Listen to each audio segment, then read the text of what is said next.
Барлықтарыңызға қайырлы күн. Бүгін осындай өте дәмді үй жағдайында жасалатын ПП донердің рецептімен бөлісетін боламын.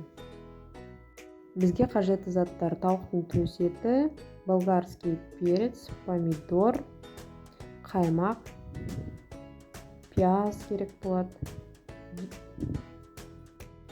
Қызып тұрған табамызға кішкене ғана сары майды салып, осылайынан ертіп аламыз. Сосын ұсақталып ұзынша болып туралған тауықтың төс етін салып, жақсылап қуырамыз. Өздеріңіздің қалауларыңыз бойынша тұз бен бұрышты салуға болады. Мен кішкене тұз, сосын кішкене бұрыш салдым. Жақсылап қуырып аламыз да қақпағын жауып 5-10 минутқа бұқтырып қоямыз. Енді тағы да қызып тұрған табаға кішкене майымызды салып, сары майымызды, пиязымызды, тәтті бұрышымызды салып, жақсылап қуырып аламыз. Және кішкене тұз бен бұрыш салуға болады, өздеріңіз қалауларыңыз бойынша. Жақсылап араластырамыз да кішкене су құйып 20 минутқа бұқтырып қоямыз.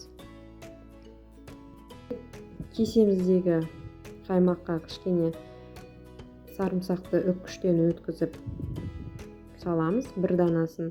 Одан кішкене укроп салсаңыздар болады. Осылай араластырып дайындап аламыз. Көріп тұрғандарыңыздай суы тартылып жұмсарды. Енді қызанақ помидорымызды саламыз. Салып жақсылап араластырып, тағы да 5-10 минутқа бұқтырып қоямыз. Енді осыған алдын ала піскен тауығымыз етін салып бір араластырып жібереміз де жаңағы дайын болған қаймағымызды саламыз. Қаймағымыздың бәрін салдық. Енді осыны жақсылап араластырып, тағы да бір 10-15 минутке бұқтырып қоямыз.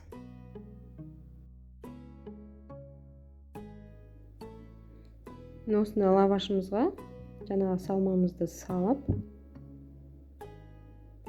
екі шетінен солайынан көріп тұрғандарыңыздай орап, солайынан жақсылап ораймыз.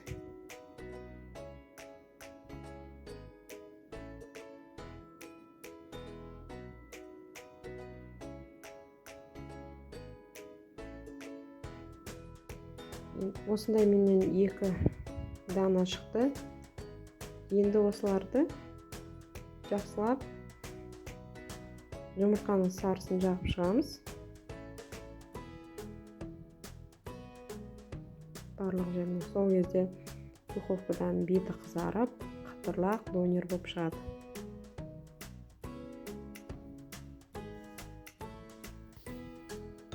Мен өзім арықтап жүргенде осы донерді жейтінмін. Ешқандай салмақ та қосқан жоқпын. Тойымды еще қарнымда тойып жүреді.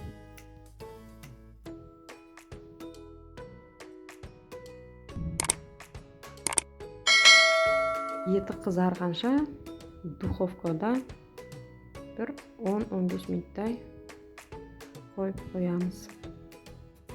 Міне донеріміз да дайын болды. Енді жеп көрсеңіздер болады. Өте дәмді және тойымды. Сіздермен болғаны жансая. Лайк басып, каналыма тіркелуді ұмытпаңыздар.